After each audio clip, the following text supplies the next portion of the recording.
We will get this all going. There we go. I'm Pat James, and I'm the co-director of @ONE. I'm also the Dean of Library and Technology and Distance Learning at Mount San Jacinto College. I started a long time ago teaching K-12, and so how many of you are K-12 in here?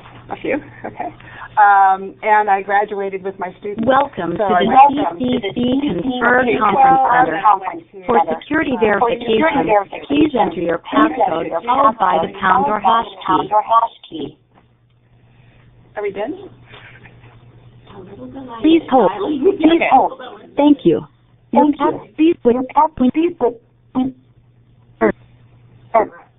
The line will be silent until Okay. You ready? Okay. So you heard all that stuff. I have been in a lot of different grade levels. So I am now at the college level. I taught online for 9 years, and then I became the dean. And I don't say that I went to the dark side, but I certainly see it now. All of it from both sides. And when I mean both sides, there's the dark side in administration, and then there's the dark side in faculty too, and I get to see all of that.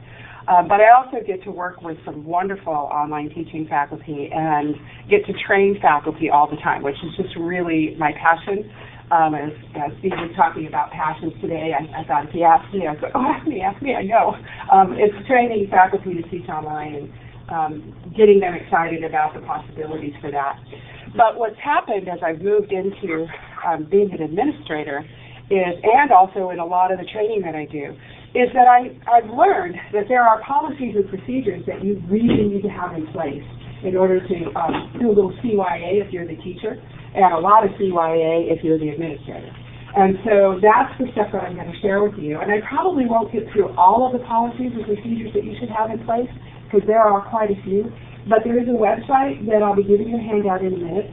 The website has a lot of information on it. It's a collection of things that Michelle Brock and I have been collecting for quite a while. And we put it all in one site so that you could easily get to all that information and all the documents. Right now there are about 5 documents in there that the links aren't working, and it's because I didn't have time before I got here to repost them where they're supposed to be. But it's not about policy, it's about other stuff. So if a couple of things don't work, just be patient, because in a couple of days they will. So I will let you know that. Come in and sit down if you can this one. Well, I want to play a little game with you. I'm going to try to do this and not get lost. I had a flash this morning while I was in the shower that this would be a really good way to go about this, and so I completely changed what I was going to do with you. Policies and procedures are dry and boring, and I thought I'm going to be lecturing to you for an hour, and that didn't sound too good. So you'll have to bear with me because I just finished putting this together in the way that I wanted it after I had this flash. So I hope you'll be gentle with your evaluations with me and kind and say, yeah, well, she's crazy, but we like her. Okay. So, all right, those of you who are online, please bear with me. I move around a bit, and I'll try to make sure that I get back to the microphone. So what I want to ask you is, for course policies, we're going to start with course policies, and that would be the things that you as a teacher decide that you're going to put in your course before you start, to make sure that students are doing what you want them to do, and to make sure that you're not running into problems down the road. And I'm not going to be talking to you about a syllabus, because a syllabus is your contract with your students. And for those of us in the college world, a syllabus is required, very important, and it is a syllabus that we know how to create for our face-to-face classes. It changes quite a bit for the online component, but I'm not talking about the syllabus per se. I'm talking about the other pieces that are really specific to online, okay? And so I'm going to ask you what you think the top 5 policies or procedures you need to have in place are before you start teaching your class, to see what you think, what you know. Right before I do that, I need to know how many of you are administrators or DE coordinators? Cool. All right. How many of you are online teachers who are just beginning? Okay, and how many of you are online teachers who are experienced and been around a while? Okay, you guys should do really well on this part. Okay. All right, so what do you think is one of the first policies or procedures you should have in place? We're going to do the top 5. Okay, so let's start with actually what you think is number 1 that you should have in place. Grading. What? Grading policy. Grading policy. Okay, we'll put that as a blanket. Great, I should have said that. Grading is number one, actually, and that's the blanket across the board. You know you have to have a grading policy in place. Much more important in online to have it up front and up that's centered than it is in face-to-face, because the students, you're not seeing them, and so you can't see the look on their face, you can't see what's going on, whether they're understanding what you're telling them or not, and that grading policy has to be very clear up front and in a variety of locations. So it's in your syllabus. It's in a place in your course called grading policy. Okay? And it's also the first time you grade, you send them to the grade book for something, it's also there again, so they can see it again. Because if you only put it in the syllabus, forget it. Because the word syllabus is a death. No one wants to read a syllabus. Okay? So if you use the word syllabus, your students may or may not miss it. Some people do quizzes on their syllabus to test the quiz properties of their CMS, which is really a great idea. So we'll say grading is number one. So we'll say that for a blanket. What else? What passed there? Yeah. Go ahead. I'm going to take a wild leap, and I may be in a completely wrong place here, but how about some statements, some affirmation from the student, the online student, that they are the one who's going to be doing the work? Okay, that's a really good one, and honestly, that's a great thing to put in there, so a document from them that they either send back to you or sign that say that they attest that they are going to be the one completing the work. I think that's a good idea. I think you should have a conversation about that, and I have that one here, actually, and that one, let me see where that's at. Something to do with academic integrity. Yeah. That's number 5. That's cheating and plagiarism. Okay? And there's a number of ways to go about that. You have to have some statement about cheating and plagiarism. Whether you have them sign it, send it back to you or not, that's up to you. Because if someone is going to cheat, let's see, I'll sign this integrity sheet. Maybe they'll be honest and maybe they won't. If they're going to teach, if they're going to cheat, they may not be honest with you anyway. But there's a couple of things you can do. Have a discussion. In the discussion forum, in the very beginning, one of your first discussion forums is, what is plagiarism? What is cheating? Those of us in the community colleges know we teach our students to be students. Sometimes they don't even know what that is. And in some courses, it's going to be different than in other courses. If you took a course from Steve, it'd have a completely different definition, okay, than if you took a course from a math instructor at my college. All right, it would be a completely definition of what cheating is. Plagiarism is something they may not know. So have a discussion forum and a conversation about what that is. That's a really good policy to put in place right up front in the beginning. I have it as number 5. I did a little survey with some friends over the last day and a half, and this is what it came up as number. So it may be a different number for you, but that would work. Yes? Say the attendance policy, but for online specifically, what constitutes attending a class? Okay. And I think I have that as number 3. I blew it. I knew that would happen. I didn't read it. Well, for me, this is not fun. Let's see.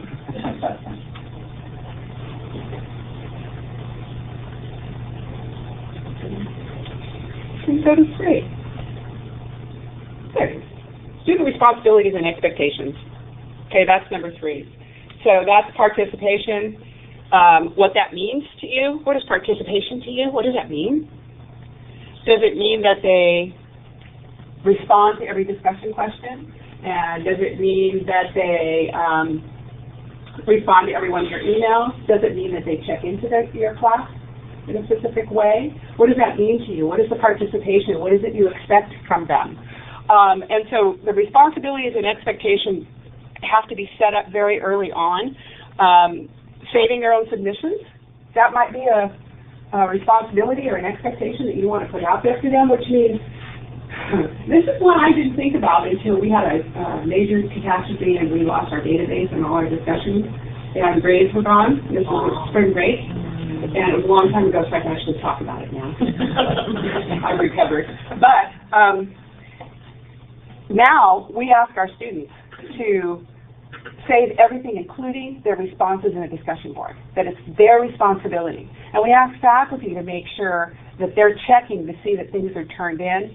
And if we're using inside of Blackboard, the messaging system inside of Blackboard now, or submission system inside of Blackboard, we can see when things have been turned in. But if you're using email outside of your course management system, then you have to have a receipt, or you should have a receipt that goes back to the student when something is submitted. If they don't get a receipt from you, it hasn't been submitted. Okay, and that does two things. It covers your rear end. So you can say, did you get a receipt from me? If you didn't get a receipt from me, then I didn't get it. Okay. And the student knows that if they didn't get a receipt, they're responsible. And as a dean, I can come in and say, do you have a receipt in place? If you have a receipt in place, I'm behind you 100%. And I'm going to support you as a faculty member. If you don't have that receipt policy in place, or a policy about that kind of thing, whose responsibility is it to save the work, then it's harder for me to back you up. So that's one of those things in the responsibilities and expectations, and that's number 3. Technical difficulties. You need to have some kind of policy about your technical difficulties. Whose responsibility is it for the technology to work? It's a double-edged question. Whose responsibility is that? Whose technology are we talking about? It's my responsibility for our technology to work, okay, which is why I don't sleep very well. But it's the student's responsibility for their technology to work. Okay, so you want to be sure that you've got some kind of policy in your course about what happens when their technology goes down. Okay, what are you going to do if a student calls you 15 times? So I've been trying to take that test and I keep getting knocked out of it. Okay, we have faculty that do something called mulligan. What's mulligan in golf? A do-over. So if you're in a class and you're having trouble taking a test, we have faculty who will say you get 2 do-overs. After that, get yourself to a place that's safe, that you know. Go to the Learning Center and take the test there. Then it's your responsibility. You get 2 do-overs, that's all you get. Okay? It's a mulligan. It's a mulligan. You didn't have it. You just say it. It's going to happen. I need about 1 million. But anyway, that's what it is. So if you're straight with your students and you say, you know, if I will reset the test for you twice, and after that, then you've got yourself covered. You're not dealing with every sob story in the book, which otherwise you will be dealing with. And it's really helpful to set that up. And you also are reasonable, because there are going to be technology issues. They're going to have them. And they're real. And should you flunk somebody because their technology failed on them? You know, what's your point? Do you want them to learn? I mean, you know, it's up to you how you feel about that, but at least you need to let students know what that's going to be. What we're doing also for our college technology issues, if our college is down, we are agreed as a faculty that if our stuff goes down for some reason and we self-host, but those of you who don't self-host, have you ever been down? Yeah. So if it goes down for some reason, we agree as a faculty we will not penalize the students. And that came out of that disaster we had. We all had to agree, because there were some teachers who wanted the students to resubmit everything. You know, and it was crazy. No, you can't do that. It was our fault. You can't make them pay for our fault. So we've agreed now to do that. You have to decide how you're going to deal with that. And one of the things you might want to do is tell them, if for some reason we're down, I will be reasonable in resetting due dates, so don't worry. Because then that takes the pressure off your switchboard, too, if it's going to be receiving 1 million calls from freaked out students because you're down. So there's a really good way to kind of solve that problem and then do it. Be reasonable. Time is a really different issue online. So you have the opportunity to be reasonable, and that's probably a very good idea when it comes to technical difficulties. There are 2 kinds of computer users, those who have lost data and those who will. Okay, and if you don't understand that as a teacher, and you don't understand that as a student, and you don't understand that as an administrator, get out of this game. Don't do it. Don't do online. Just get out of it. You know, because that is a fact of life. And I keep waiting for, you know, a year to go by where there are no glitches. I'm waiting for a week to go by where there are no glitches. It just doesn't happen. So make sure that your policies reflect that and that you're reasonable. But you have one. And again, that saves you from having to deal with the one-offs you know, and trying to figure out, do I give this person the benefit of the doubt and not this person the benefit of the doubt? What do I do? Okay, so those are things that you have to have up front. So that's the student's responsibilities and expectations. What else? Yeah. Communication tools and contact information. You know, I would say that was number one. My friends in the last couple of days, whoa, this is just not working. I'm just going to leave it like that. It's number two. Okay. And it's critical. That student readiness piece is number one. Okay. Student readiness is have you asked them if they should be online? Have you checked to see if they can read? If their technology is up to date, if they know what they're doing in the online environment. There are tests for that. There are readiness tests that you can pull from other colleges if you don't have one. Saracoso has a really good one. San Diego has a really good one. There are quite a few. I'm going to give you a website on handout in a minute, which now I've completely abandoned my fun thing, and I'm going to give you guys a handout. Let you pass them around. There's a website on here that has several different tests attached to it.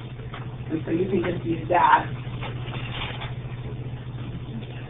For those of you who are online, if you, a little bit later on, go to the forums in the OTC portal, this handout is available to you online as well. Okay.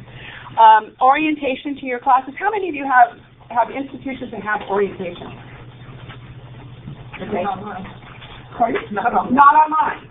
How many of you have orientations that are online? Okay, San Diego. Okay, both? We have both as well, but it's not mandated. Okay, if it's not mandated, can you give your students credit for going and doing the orientation? Yeah. You can. And it would. Not extra credit either. Credit. Maybe not a lot of credit, but credit for them to go do the orientation.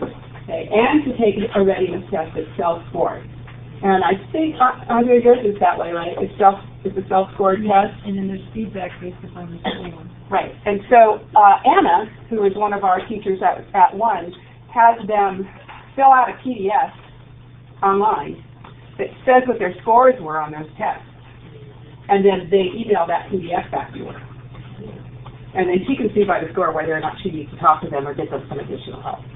Nice idea. Yeah. We could make the quiz that we've created available for the instructors to import, and then they can download it, and then they import it into their own class, and it's all set up, and then they can customize it to their own class. And that works really well too. I think that's really good because you have to customize it. Because the directions for your course are going to be different than the directions for somebody else. So you have to give them that too. Yes. I wonder how the idea of we're doing this issue of accessibility versus prerequisites. And there's a large tendency of people to say, if you want to take an online course, you should be able to take it, independent of how well you did. I just wonder if anybody else is dealing with that now. You know, there are some places that mandate orientation. And I don't know if, Andrew, you guys don't do that, do you, for your students? Do you mandate orientation? It's recommended before they register for a course. Right, recommended. Informed of what it will require. Right, ours is recommended as well. But we're thinking about doing something now that'll be a little different, and we've got a long way to go with it. It's just an idea, and that is if you drop or fail an online class, you have to do the orientation before you take another one. And that's a little bit tricky because we have to work through our DataTel system to give us those students that have done that, and so we're not quite there yet, although that's something we're talking about setting up. So that's an idea, too, about that. But that's student readiness. The communication, which is what you suggested, is probably one of the most important things. And what you have to do is give you turnaround time. Okay, you don't have to, I wouldn't tell you what that should be. I mean, to me, that's up to you. But tell the students what your turnaround times are going to be, so that you can tell them when do you come into the discussion forum. Okay, if you have a Q&A discussion forum, I would do those every day. But if I didn't want to be online on Saturday and Sunday, I would tell them. And you know what? It's okay. It's okay. I know there's some administrators in the room who might think differently, but it's okay to not be online on Sunday. Just tell them. And then don't answer questions on Sunday, because once you do, you're stuck. Okay. So make sure that you have that information available, because otherwise they're going to think that you live online. Yeah. You know, you'll get 15 emails from that one student that's been trying to email you for the last 25 minutes. 15 bucks. I had a student come in on a Monday and tell me that he's had trouble getting in touch with his instructor.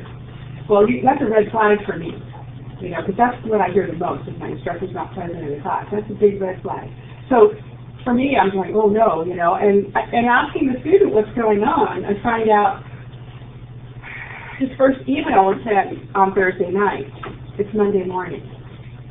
Okay. And he hasn't heard back from his teacher from Thursday night to Monday morning. And he said, well, there was a weekend in there. Didn't get back to you on Friday, so that's one day. But then there was Saturday and Sunday, today's Monday. And so maybe you should give him a couple hours more, maybe? You know, because students have this idea that they should just get, well, we see it, we know it, we feel it too. Immediate feedback. And if you let them know what your turnaround times are going to be, that's going to make it a lot easier for you and a lot less tension for them. Because they understand then when they can get in touch with you and when they can't. And I would suggest to you that you don't use email much. Okay, that what you do is you do your Q&A. You have a Q&A discussion forum, and you check it every day. And tell them, I don't do email much. You know, if you want email from me, it's going to be 48 hours before you hear back from me. But I check those discussion forums every day. Then what you're going to get is a question in the discussion forum that quite possibly everybody has. And you only have to answer it once. Private stuff should come through the email, but not questions about the general course. And a tip that a friend of mine, Micah, taught me, I've been teaching for 5 years, and he taught me this, I about killed him for not teaching to me sooner, is when you hit, if you're in their discussion forum, and you hit reply, most course management systems, the subject is the same. Right? Yeah. So if you've got somebody that says, help, and you hit reply and you answer the question, your subject is also help. Okay? Change the subject. File formats for this assignment. Okay, change the subject. Because then when the next student comes in, they don't see help, they see file formats for this assignment. You may not have to answer that question again. Okay, so and if you get the questions over and over again, I don't like FAQs, because that means I'm not teaching something. So if you get them over and over again, go back and make sure it's in there somewhere so that you've covered that information. But I'll tell you what, if you leave with only one tip from this particular workshop or this particular presentation, and it's changed the subject in the discussion forum for the Q&A, you've left with a big tip. That's what we can still think about. You know, but it's very, very helpful. So, okay, late work, you should have your idea of what late work is. That's a very important policy for you to have. What's late work to you? What does it mean to you? What is late? What's a due date? What's time online? Very different for everybody. So be very clear about what your late policies are up front and try to stick to them. And it's very hard because, again, you're going to get sob stories and you also get this real nebulous idea of what time is. So try to be real consistent about when things are due and have a very, very clear late policy. You may want to change the way you deal with things when you go online. For me, it just seemed, since the course, as I opened modules in the course, they stayed open. It depended on what a student did. If they were late turning something in, what did they turn in? You know, or did they turn in something and then come back and redo it and turn it in and it was better? And how did I feel about that? It depended on the course I was teaching. I was teaching art and technology classes, so I had a little bit different latitude than you might have. But what is it you want them to do, and when and how do you want them to do it? And that means rethinking your own philosophy of your course. What does that mean to you? Because late is a very different thing online. Okay? And you can't really expect students to turn something in on Wednesday night between 7 and 8. Okay? Because in the asynchronous nature of online, that student may not have planned to be anywhere in particular between 7 and 8 on Wednesday night. So you really need to make sure your windows for due dates are reasonable too. Okay. So those are I think the 5 top things that you have to have. There are a lot more, but those are the 5 top ones. Yes? I wonder if embedded something you alluded to earlier, when a student has a concern, who do they go to? That's something I think that contact information is really important. That's something that probably has to come from your college as to where do they go for technical difficulties, where do they go for counseling, where do they go for the library, where do they go for financial aid. I know Pasadena has set up a really nice, anybody from Pasadena here? They've set up a really nice menu item in their Blackboard that has all of that, so the teachers don't have to do it. But it's one of the menu items. You know, it's one of those buttons along the side. And it's got the library and the learning center and counseling and financial aid and all of that stuff right there and technical support right there. And that's kind of nice. I think we're going to try to do that. We're going to Blackboard 9.1 in August. I think we're going to try to put that in and let the faculty take it out if they don't want it. What about this quality that the student wasn't getting a response from a faculty member? Should that be part of it, where the student should go if they feel that they're not getting service from the online? That's a real tricky one, and that's really just right to the other piece that I'm going to talk about, and that is what does the college decide about this? And it's very tricky. We had a comment button on our Blackboard site for a long time, and then emails that are from that are triaged by a help desk person, and she sends the ones to me that seem like I need to be doing some kind of disciplinary action with a faculty member. And that's real tricky stuff. I don't know if you're still doing that kind of thing, because I asked you about that a long time ago, how you were handling complaints. And it's very difficult. It's very difficult and tricky matter. Now we don't have that button there anymore. And students pretty much know at our college to go to the department chair, because if they call instruction, we send them to the department chair. And then if the department chair doesn't want to or cannot handle it, then I handle it. And so we just automatically kind of send students to the department chair. That's a tricky one, really difficult. Yeah. This may fall under number 3, or it may be a number 6 of your 5. There's more than this. Yeah.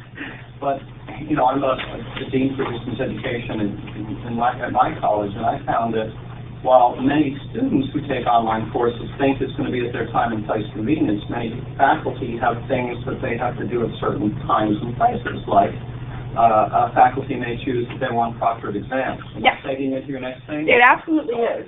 And it's sort of like, I expected that. Thank you. But let's see if here I get to the bottom really fast. Yeah, that's showing, isn't it, Donna? So I didn't read that like that. Okay, but I'm hoping that's showing to those of you. The top 5 program policies for college. Definitions of the program is number 1. So as a dean, as an administrator, even as a faculty member, you have to know this. What is online to you?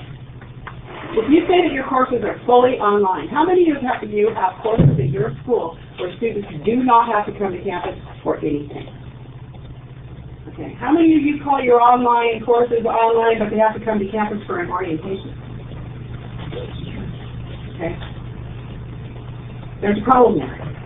I think, personally, there's a problem there. It's truth in advertising. Kind of truth in advertising. If that's the case, you need to make sure it's everywhere in your marketing. These are online courses, but you're expected to attend a face-to-face orientation, so that students know before they ever enroll or ever get involved, because of that synchronous, asynchronous nature of it, what they're up against. I'm not saying don't do it. I'm saying let them know if you're going to do it. Okay, yeah.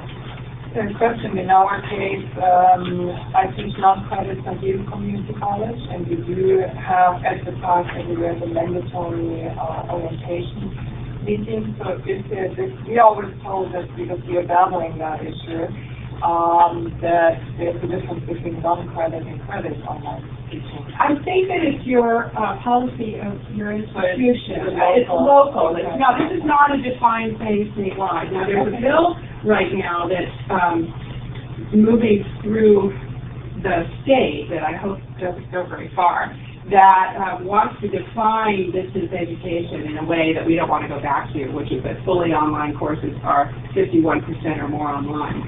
And I'm going to retire, shoot myself something if that goes through.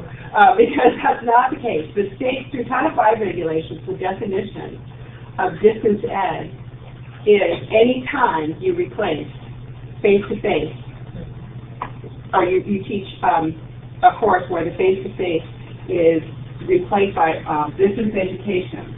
Okay, that's what it is. So anytime, that means if, it doesn't mean technology enhanced. It means if I'm planning that that course is going to be mostly online, that it's going to meet 3 times a year, 3 times a semester, that's hybrid, okay? But it's still DE. It's still distance ed. Even if it's meeting a couple of times face-to-face, it's still this. If it's meeting 55% face-to-face, it's still distance ed. Okay, and the Title V regulations are really now, they've been changed to be more clear about that, about what the definition statewide is of distance ed. But that doesn't mean that we define it that way at our own institutions. Our own colleges, each one of us, have their own definition of distance education. And you have to say, what's fully online to you? And then just be truthful about what that is, and let students know what that is. For us, if we had mandatory orientation at our college, for everybody to have to come, we would call that a hybrid class. We wouldn't call it a fully online class. Fully online is you never have to come to campus. Hybrid is you have to come for something. Pretty simple. But that's our definition. That's not a Title V definition. It's not a statewide definition. That's how we choose to advertise it. It's a philosophy that as faculty and administrators we've agreed to. Yes. So at your college, if a faculty member requires a student to come in for a proctored exam, then you would not consider that a fully online course. That's correct. And that is the way I have argued the definition should be at our college, but, you know, it's a shared governance matter. And, you know, and I think it's talking about what's being truthful to the students. And if that's what you're going to do, then make sure it's in the schedule so they know in advance that they have to come in for a proctored exam. I agree with you more. What we do is we tell our faculty, if you want a fully online class, if you want to advertise it as a fully online class, but you want proctored tests, then you have to make arrangements for that student to take the test wherever they are. So that, you know, to us, it's just trying to be honest with you. We're not trying to say you can't have your test proctored here. Because we have about 6 teachers who mandate that their students come and take their test at our learning center. Okay, but I call those hybrid classes. And we advertise them as hybrid classes because what's the problem with that? The problem is the synchronous component is totally not expected by those students. So the asynchronicity of online is gone.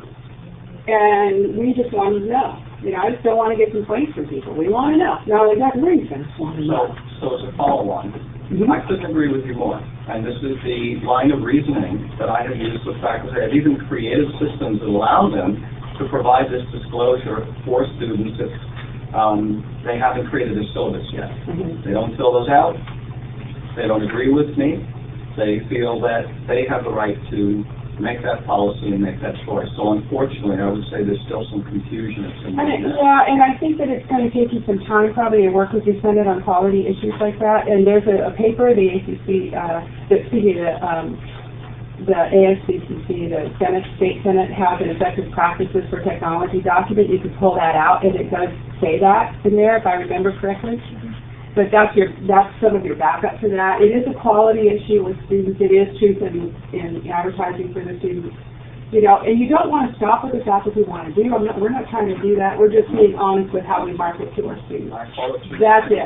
The other thing that may help you is we're trying to set up a consortium for the colleges where if Carl's at College of the Desert and I'm at San Jacinto and I've got a student that lives in the desert, they can get proctored testing at College of the Desert for free. And I will proctor Carl's students at my college for free. The same thing with Andrea's. So that we're trying to put together a consortium so that we have that. If we have that, I think if we had that, we might have faculty a little more comfortable because then students are going to be going to community colleges for their proctored testing. And we might get a little more buy-in from some of those people who are really pushing that particular envelope. So the definition, I want to try to get to some interesting. The definition is important. You really make sure that you have that clearly defined, whatever that happens to be.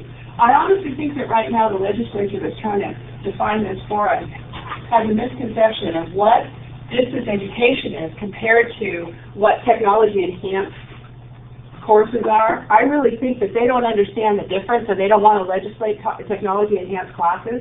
And so that's where that 51% garbage is coming from. And I think we're going to have to do a lot of educating. of our legislators about what distance education is. But that definition is something that as a college you have to have very clearly defined. Regular effective contact is the next one. How many of you know about regular effective contact? Cool, you know. Regular effective contact is a Title V, also Title V item that says that there has to be interactivity between the faculty member and the student, and it's in a variety of ways. It's faculty, it's teacher to student, it's student to student, and it's student to teacher. And so it's not just a Q&A discussion forum, and it's not just email, it's all of the things you do that are interaction between the instructor and the student. And that's really the heart of our community college program in California. I think that's something that if you haven't read, you can go to the Title V regulations and take a look at that. Because there's, if you read it, you get it. It's a quality measure. It's in the DE guidelines. And so regular effective contact means that you define in some way what that is for your college. And we were having people come to the curriculum committee, we were asking them to define what regular effective contact looked like in their class, but they didn't know what it was. And so we wrote a policy that said what regular effective contact was. And at the website that's at the top of your handout, that policy is available if you want to take a look at it. And I think some of you have seen it, Andrew's seen it, Carl, you've seen it. Some people have seen our regular effective contact policy. And what's been really great about that for me as a dean is if I have a faculty member who's not in contact with their students the way I think they should be, I can send them, I get complaints or whatever, I can send them an email that says, perhaps you haven't read our regular effective contact policy, and then I'll go ahead and send that to them. And usually that ends the problem because it's clearly defined what it is. And it says, you know, your turnaround times. It says you're going to have discussion forums about the content of your course, or something else like blogs or something similar to that. Yes? I'd like to ask you a question. Do the faculty who teach online classes report to you as their dean for their online classes? No, they don't. Me neither. No, they report to the dean of their discipline area. But when it's a problem because it's a specific online issue, then that dean can decide whether to get it to me or take it on themselves, or we could work on it together. And so we've established, I hate to call it a pecking order, but it kind of is. We've established that the first line is the department chair. If the department chair has questions or issues that are specific to online, then that department chair will contact me and I'll work with them. If there's no resolution, then it's me and their dean that are going to work together on that. And that's how we work it out. I get stuff that really is the specifics about online. I'll get the teacher's not present. That's the kind of stuff that I will get. If it's off-color comments in a discussion forum or inappropriate grading or something like that, that would probably go to the dean for the discipline area. So, but we've got a heavily developed online culture in our college. It's 12 years old, and we've been doing training for that long. And we really have people on board with all this, but we didn't have all this to start with. You know, we had to go retrofit. Go back and put these things in place. As we've bumped into them, you know, you want to have them in advance when you don't have policies that for one-offs, you know, if one person does something terrible and you create a policy. Yeah, we don't want to do that. So this is learning from the mistakes of others, because you'll never live long enough to make them on yourself. So, you know, this is how our policies have been developed. So there was someone else's question, yes.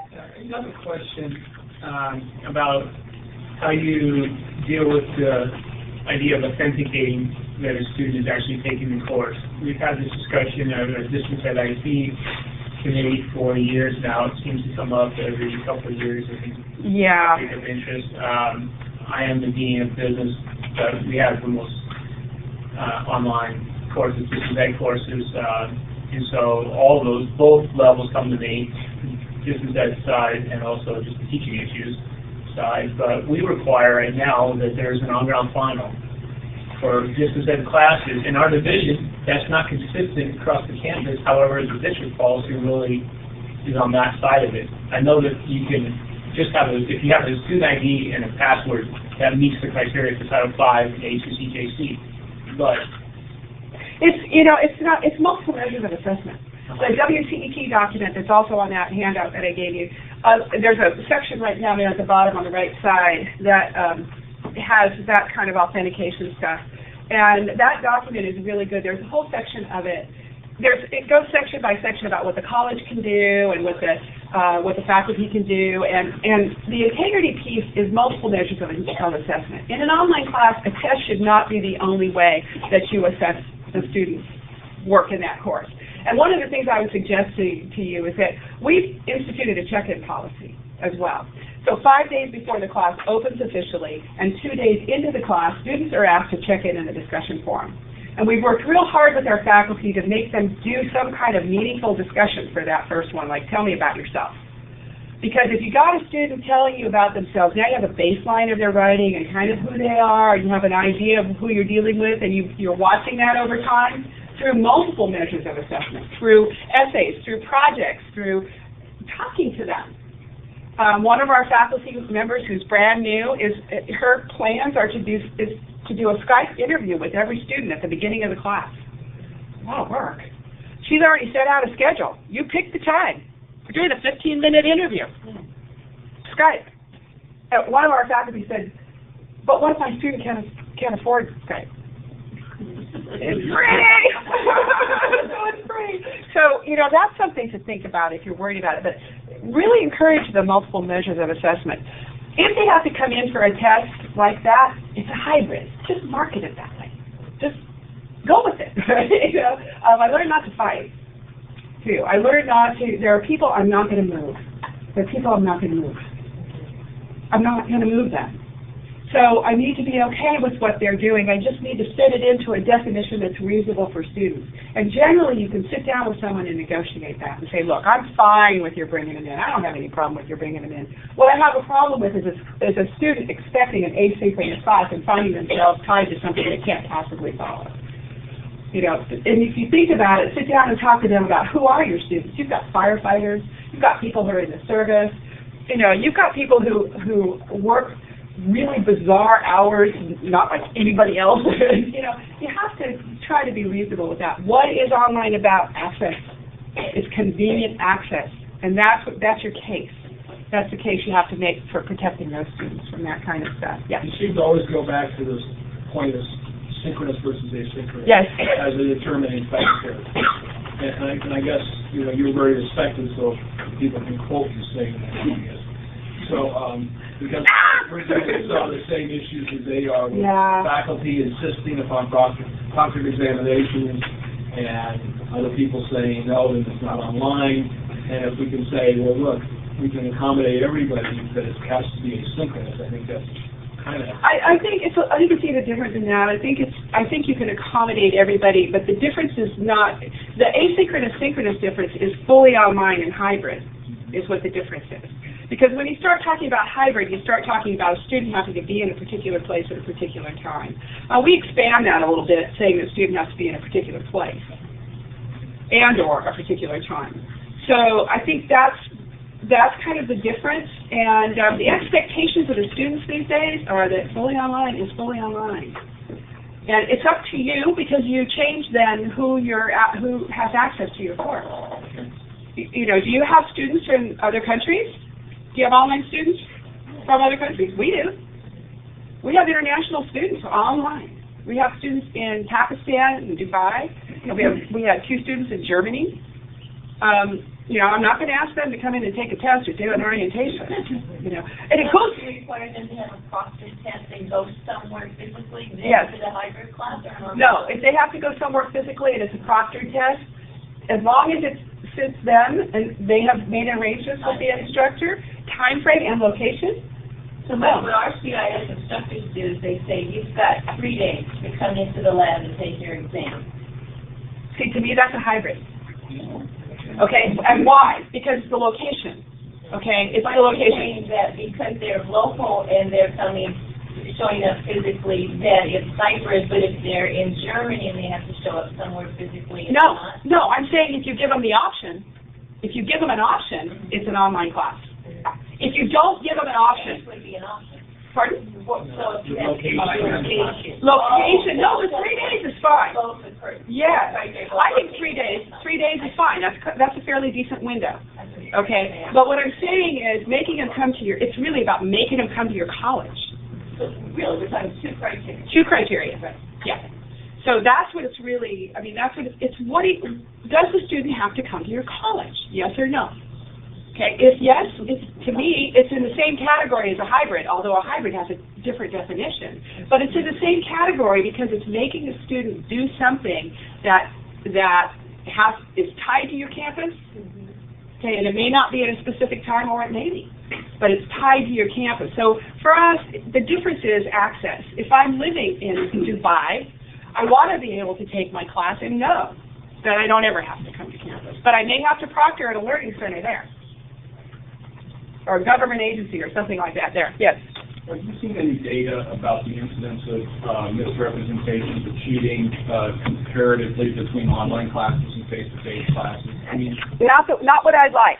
Not what I'd like. I've seen, and I did some research a while back, haven't done it in the last year or two, but I did some research about cheating and plagiarism online versus face-to-face. They were the same. Now, I got to think that they were the same. That we're trying to solve a problem that. Right.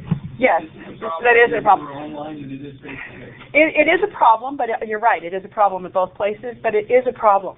And I used to think it wasn't, and I used to bury my head in the sand and say, no, we didn't have an integrity issue. But we do. I get it, but having special stuff for online versus face-to-face. Yeah, no, and that's why that WCET document's really good, because it talks about the kinds of things you can do to mitigate that problem, and those are the kinds of things we ought to do face-to-face too. You know, I didn't ask you for your driver's license. Do you belong with this? I mean, are you really who your dad says you are? If I didn't ask you, are you really the one who paid for this? I mean, we don't do that. Show up for tests. They do. They do. We're sure that they do. But there is a different sense, and I hate to say this about one of my own children, whose name I won't mention, but she said to me, I couldn't get anybody I tried to hire someone to take my test, and I couldn't find anybody to do it. And I just went, you are not my child. I don't know who you are, but you're not my child. Please don't tell me that. But it was a shocker for me, because the way I look at it is the student who's not taking the test is the one who's losing out.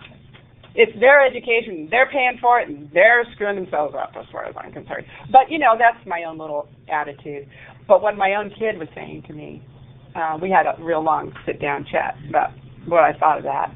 And I don't know if it made any difference, but it woke me up to, it does happen. How much and at what level, I don't know. We did have a student in the state who was trying to get their nursing degree, and had taken, or their boards, and had taken courses, had a number of units that was impossible to have taken over the period of time that he took them. And he was enrolled in like 4 different colleges at the same time. And there was absolutely no way that he could have taken all of those units. I mean, there wouldn't have been enough hours in the day to take all of those units. So we are looking at statewide about how we can watch people who are enrolling and where they're enrolling, because that could be a real issue. The nurse is starting an IV and you're going, how many units did you take at one time? You don't want to know that kind of stuff. But there's a lot. There are a lot of ways that people can beat a system face-to-face and online, and I don't think we should necessarily throw the baby out with the bathwater. I think we really need to be thinking about how we go about that. I recommend that WCET document. And WCET in general is a great website, a great agency for all kinds of policy things. We only have a couple more minutes. About authentication too, having a drop policy is important now. We've learned that if you're using just your dashboard, let's say in Blackboard, that tells you the statistics of when the student has appeared in the class, that the feds have come in and audited, and I don't know if there's anyone here from College of the Canyons, but James Black-Groske, you got audited too, yeah, I heard that. And that's Cabrillo, right? Yeah, and one of the things that they were concerned with was, were you using just the statistics to drop students? Because a student will come into your classroom and sit through your whole class and fail, but they're there. And the assumption is you're talking and they're listening to some of that. Big assumption. But they're there, okay? And it's their right to fail. If they're financial aid students and they fail, they don't have to pay the money back. But if they're in your online class and they're not doing meaningful participation, and you don't drop them, you're liable for any financial aid fraud they may be committing. That's a little scary. So for those of us in administration, that's what I stay awake worrying about, that kind of stuff. Yeah, I'm hoping I'm saying it well, and help me, Anya, if I'm not. But if you're just using statistics that say when a student has visited your online class as the mechanism for are they participating or not, the federal government says that's not good enough. Okay, face-to-face is okay because they're sitting there, evidently. I mean, I don't get this myself, but online it's not good enough. So we're asking our faculty now to monitor their meaningful participation. Interaction with instructional Right. content. Right. Interaction with instructional content. Okay. Are they in the discussion boards and saying more than just I agree? Are they submitting assignments? And you have to have those assignments submitted through your college-approved password-protected vehicle, whether that's Blackboard or Moodle or whatever that is. You have to give them the passwords to get in. They have to submit assignments through that so that you can show that they are doing that. They have to do messaging through that if you can get that to happen. Discussion boards also are a good way because you can monitor their participation, and that's what they want. And they want you as a college to be able to monitor that participation. Now, James told me that some people were doing it through email outside of their Blackboard system, and that the federal government, the guys who were there wanted those emails. That's a little scary. He didn't give it to him. He said that was impossible. He didn't give it to him, but that's what they wanted. Yeah. Actually, I think what they want more is for faculty members to drop those. Right. Yeah, Right. that's about it. Right. And so, and it can't be just that you're using the dashboard for participation. It has to be that you see that they're not doing that work, and when they don't do that work, you drop them. And you have some kind of policy that says that, and it's different than our face-to-face. Yeah, we real little college, these summer started to do that. Yeah. Yeah, 5 days, not there, you have to. But face-to-face, 5 days they're not there, you can't drop them for that. In face-to-face, we do, especially summer. Maybe summer, because of the percentage of time. Yeah. 6%. But, yeah. So, Kellogg, but it says that so what is that online? well, it depends on the length of the term, right? 6 Yeah. weeks, I mean, first week, obviously, is summer term. Well, we drop people if they don't show up. But our Kellogg, I'm not sure about others, but it says that, you know, once you've attended class after the first day, then it's your responsibility to drop the class, or you potentially won't be dropped for attendance. It's not that that's your responsibility. I don't know if others have some. So that really contradicts what you just said. Reason is two ways. We have schizophrenic thing. I think everybody does. It's a little schizophrenic right now. And the student would say it's your responsibility, and then we beat on the faculty and say it's your Right. responsibility to get But that. at the end of the semester, when they come to my office and say, I received an F, I want this expunged from my record, and I say, did you attend class? Yes, for the first 3 weeks. Then I don't go to submissions of records with the student and try to get it expunged. I just say, new policy. So, again, it's a little disconcerting that we have a policy that if we were audited, wouldn't really hold up, it sounds like. Yeah, and we're going to have to watch it because we don't really know what exactly is expected. And we have conflicting things. We have Ed Code saying one thing, and we have the federal government coming in and saying something else. And so we're just going to have to try to get by and say, okay, we're being careful. You know, we really are looking at this. We understand we're supposed to do this. We're not just taking it that the student comes to the course and logs in and that's good enough. And so I think for online, we have a little more latitude in that way than even for face-to-face. What's the policy under the Department of Ed? The Ed Code, it's in Ed Code about dropping, and I don't know where it is. I honestly don't know where it is. But I do know that this is what's been going on with the federal government, with the reauthorization of the Higher Education Act. Okay. And that is where you want to look for what they're expecting. Okay, from the federal government. We're not getting it from our state government. I mean, that's not happening. It's just the federal situation. It's a little bizarre. Okay. And I would look at I'm staying on top of WCET because Russ Poland has been really on top of this topic. And we're going to talk about it again tomorrow in the DE coordinators meeting a little bit too. James has been on it too and has some other information that he's going to give us. I have this website that I just posted for you and I shared it. So, and it's a website that we put together for information. The planning is really where you go to planning. The policy list is the policies in your course. The planning is the overarching stuff that the colleges should be doing. And I did want to share a couple of things real quickly before you leave. We have two things happening at our college. One of them is we have a training criteria that the Senate has developed for our faculty, and the Senate developed the training criteria, and the administration is supporting it. So if you haven't met the Senate's training criteria, we won't put you in an online class.